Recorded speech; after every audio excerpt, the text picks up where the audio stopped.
तो हमारा जो आज का टॉपिक है वो सिंटेक्स ऑफ एडजेक्टिव ही है, जिसमें मैं आपको बताऊंगा correct use of all, whole, the whole of के बारे में। ये एक छोटा टॉपिक है लेकिन एग्ज़ाम के दृष्टिकोण से बहुत ही इंपॉर्टेंट है। इससे रिलेटेड क्वेश्चन एग्ज़ाम में देखे गए हैं और आते भी हैं। इसकी गलतियाँ ज़रूर आती हैं और एग्ज़ाम की दृष्टि से भी, और अगर हमें इंग्लिश में कोई चीज़ लिखना भी है, अगर हमको हिंदी का ट्रांसलेट अंग्रेजी में करना है तो वहाँ पर भी ये बहुत ही यूज़फुल होता है। इसलिए मैं आपसे रिक्वेस्ट करूँगा कि वीडियो को एंड तक देखिए और अगर पसंद आए तो लाइक ज़रूर करिएगा। तो आइए स्टार्ट करते हैं अपने इस टॉपिक को और देखते हैं कि क्या है इसमें खास।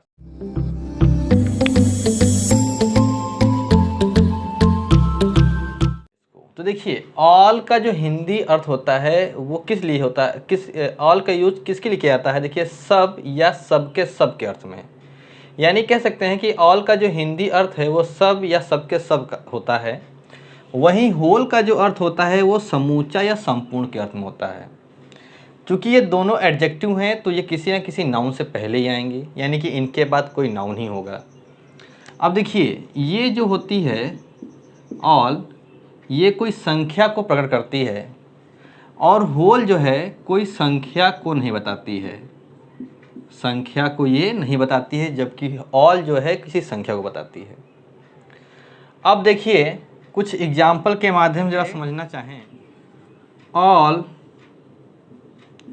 Parts of his body were bounded. कहने का मतलब ये है कि मान लीजिए कि कोई एक सैनिक है जो युद्ध में गया और इस युद्ध में वो बुरी तरीके से क्या हुआ, घायल हो गया, और उसके सारे पार्ट्स जो हैं, बॉडी के जो सारे पार्ट्स हैं, all parts of his body were bounded, यानी कि लगभग हर पार्ट जो है उसके घायल हो चुके हैं किसी के शरीर का।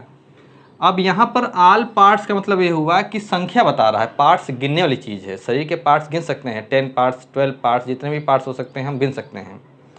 लेकिन यही कहा जाए कि हिज होल बॉडी, अब देखिए, his whole body was bounded.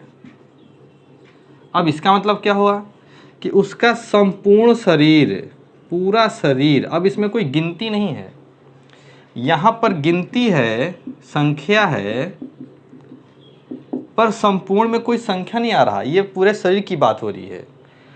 तो होल बॉडी वॉज वाउंडेड, यानी कि उसका पूरा शरीर जो है घायल है। यहाँ पर all parts of his body, उसके शरीर के जो अंग हैं वो क्या हैं, घायल हैं। तो उम्मीद करता हूँ कि ऑल और होल में जो अंतर है वो समझ में आया होगा आपको।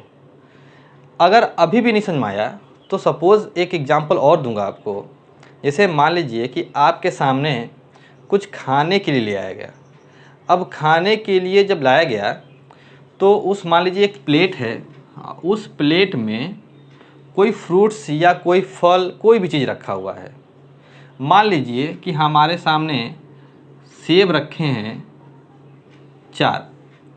अब इन चारों सेब को खाना है, अगर हमने खा लिया तो हम कहेंगे all apples were eaten by me, यानी कि सारे सेब मेरे द्वारा खा लिए गए, या फिर मैं सारे सेब खा गया। और अगर उस प्लेट में एक ही सेब है तो अब उसको अगर हम खाएंगे पूरा, अगर ज़रा से भी नहीं छोड़ेंगे, तो हम कहेंगे होल एप्पल, यानी कि मैंने पूरा एक जो सेब था उसके जो है सभी पार्ट्स को, मतलब पूरा खा लिया, कहीं छोड़ा नहीं। तो वहाँ पर हम यूज़ करेंगे होल का यूज़, होल एप्पल। तो लिखेंगे I have eaten whole apple. अगर एक एप्पल के पूरे पार्ट्स को अगर आपने खा लिया, यानी संपूर्ण उसको खा लिया, तो होल एप्पल हो गया। और अगर 4 था तो हम लिखेंगे I have eaten all apples.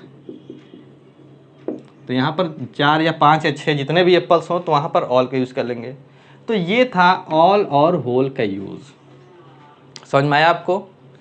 अब देखिए, होल में क्या होता है, एक होता है द होल, एक होता है द होल ऑफ। इन दोनों का यूज कब करते हैं तो वो भी समझ लेते हैं।